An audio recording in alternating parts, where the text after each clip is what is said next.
एक बार की बात है। ये कहानी है एक श्रापित गांव की, जहां हर रात एक बस स्टैंड पर एक चुड़ैल आकर बैठ जाती थी। हवा में सड़ चुके पत्तों की बदबू फैल जाती थी। लेकिन वो रात कुछ अलग थी। उस दिन अमावस्या की रात थी, इसलिए पुराना बस स्टैंड पहले से भी ज्यादा डरावना लग रहा था। वो औरत सफेद साड़ी पहने बस स्टैंड पर बैठी हुई थी। उसके घूंघट की वजह से उसका चेहरा दिख नहीं रहा था। वो पूरी रात उस बस स्टैंड पर बैठी रही। वो पूरी रात बस का इंतजार करती थी। गांव वाले कहते थे, जो भी आदमी आधी रात के बाद उस बस स्टैंड पर रुक गया, वो कभी पहले जैसा वापस नहीं लौटा। लेकिन असली डर की शुरुआत उस रात हुई, जब विक्रम और नरेश वहां पहुंचे। रात के करीब 11:30 बज रहे थे। तेज बारिश के बीच सड़क पर एक बाइक आकर रुकी। बाइक पर 2 आदमी थे, विक्रम और उसका दोस्त नरेश। दोनों शहर से लौट रहे थे। यार विक्रम, ये मौसम ठीक नहीं लग रहा। सड़क भी पूरी सुनसान पड़ी है। ऐसा लग रहा है जैसे पूरा इलाका खाली हो चुका हो। बस गांव पहुंच जाएं, वहां जाकर चैन मिलेगा। यहाँ 1 मिनट भी रुकने का मन नहीं कर रहा। अबे जल्दी कर, यहाँ इस सुनसान रास्ते पर ज्यादा देर रुकना ठीक नहीं है। मैं क्या करूं? बाइक स्टार्ट ही नहीं हो रही। पता नहीं अचानक हुआ क्या इसे। तभी सड़क किनारे एक छोटी सी चाय की दुकान दिखाई दी। दुकान के ऊपर पुराना बोर्ड लटका हुआ था, रामू टी स्टॉल। अंदर एक बूढ़ा आदमी बैठा था। दोनों दुकान के अंदर चले गए। इतनी रात में कहां से लौट रहे हो बेटा? शहर गए थे सामान लेने, बारिश में बाइक बंद हो गई। अगर मेरी बात मानो तो 12 बजे से पहले यहाँ से निकल जाओ।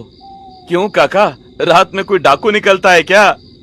डाकू इंसान होता है, लेकिन वो इंसान नहीं है। कौन? आप किसकी बात कर रहे हैं? वो जो हर रात बस का इंतजार करती है। वो बस आने ही वाली है। वो आए उससे पहले तुम यहाँ से निकल जाओ, वरना ठीक नहीं होगा। काका सीधा बोलो, कहना क्या चाहते हो? 3 साल पहले श्यामा नाम की एक औरत इसी बस स्टैंड पर मरी थी। उसका आदमी उसे छोड़कर शहर भाग गया था। वो हर रात इसी बस स्टैंड पर उसका इंतजार करती थी।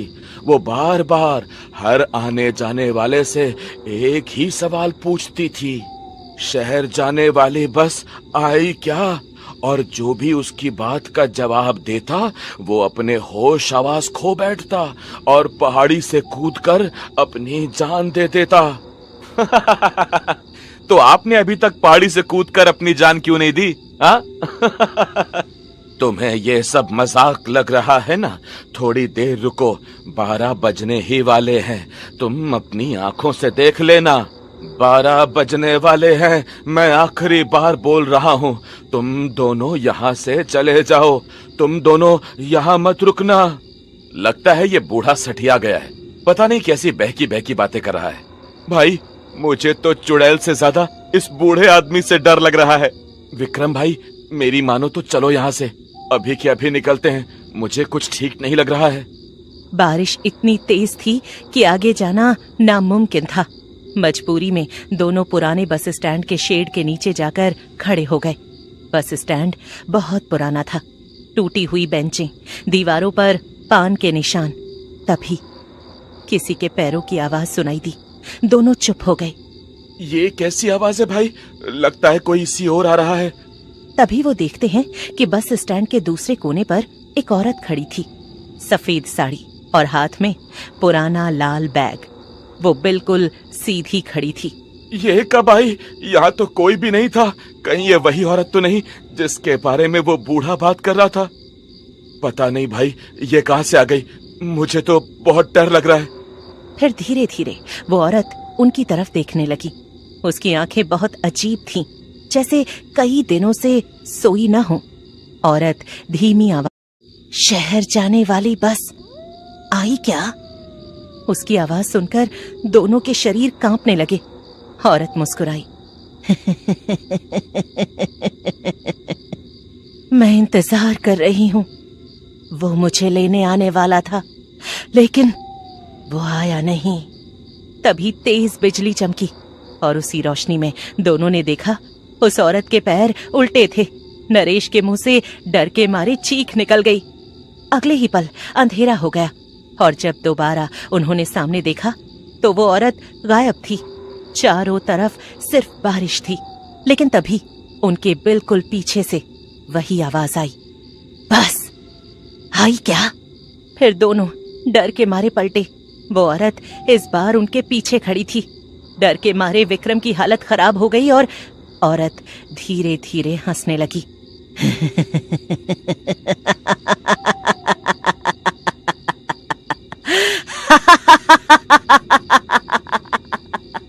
उसकी डरावनी हंसी सुनकर दोनों की डर के मारे हालत खराब हो गई। दोनों कांपने लगे। क्या हुआ? डर क्यों रहे हो? मेरे पास तो आओ। इंसानों ने ही तो मुझे यहाँ छोड़ा था, पूरी रात अकेले। मैं बस घर जाना चाहती थी। अचानक उसका चेहरा बदलने लगा। आंखें पूरी काली हो गईं और डरावनी हो गई थी। नरेश अचानक उसका पैर फिसल गया और वो सड़क पर गिर पड़ा। तभी उसने देखा वो चुड़ैल धीरे धीरे नरेश की तरफ बढ़ रही थी। लेकिन चुड़ैल नहीं रुकी।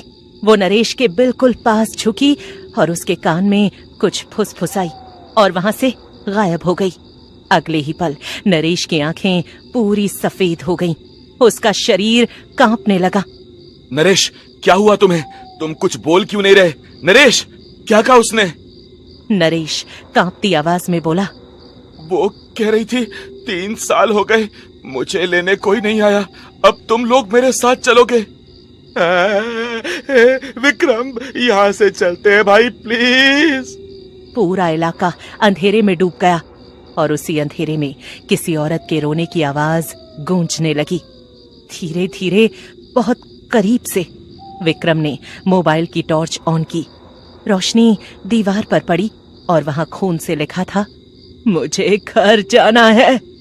तभी अचानक बस स्टैंड के पीछे बने पुराने टॉयलेट से किसी के भागने की आवाज आई, जैसे कोई गीले पैरों से दौड़ रहा हो। विक्रम ने टॉर्च उधर घुमाई लेकिन वहां कोई नहीं था। फिर अचानक ऊपर टीन की छत पर किसी के तेज भागने की आवाज आने लगी। तभी टॉर्च की रोशनी अचानक बस स्टैंड की छत पर गई और दोनों की चीख निकल गई। वो चुड़ैल उल्टी होकर छत से चिपकी हुई थी।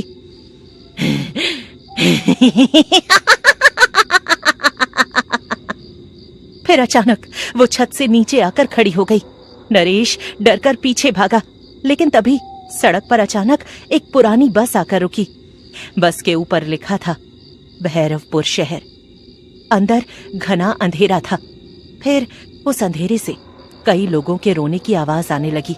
नरेश जैसे किसी सम्मोहन में बस की तरफ चलने लगा और बस धीरे धीरे अंधेरे में आगे बढ़ने लगी। अरे मर गया रे, कोई बचाओ मुझे, बचाओ बचाओ, आ। नरेश की चीखें दूर होती चली गईं। विक्रम सड़क पर अकेला खड़ा कांपता रहा। बारिश बंद हो चुकी थी लेकिन तभी उसे महसूस हुआ कोई उसके पीछे खड़ा है। उसने धीरे धीरे पीछे मुड़कर देखा। वो चुड़ैल फिर से उसके पीछे खड़ी थी। तू भी मेरा इंतजार करेगा? अगले ही पल विक्रम जोर से चीखा। उसकी चीख पूरी सड़क पर गूंज गई और वो बेहोश हो गया। सुबह गांव वालों ने उसे बस स्टैंड के पास बेहोश पाया। कुछ महीनों बाद विक्रम भी गांव छोड़कर चला गया।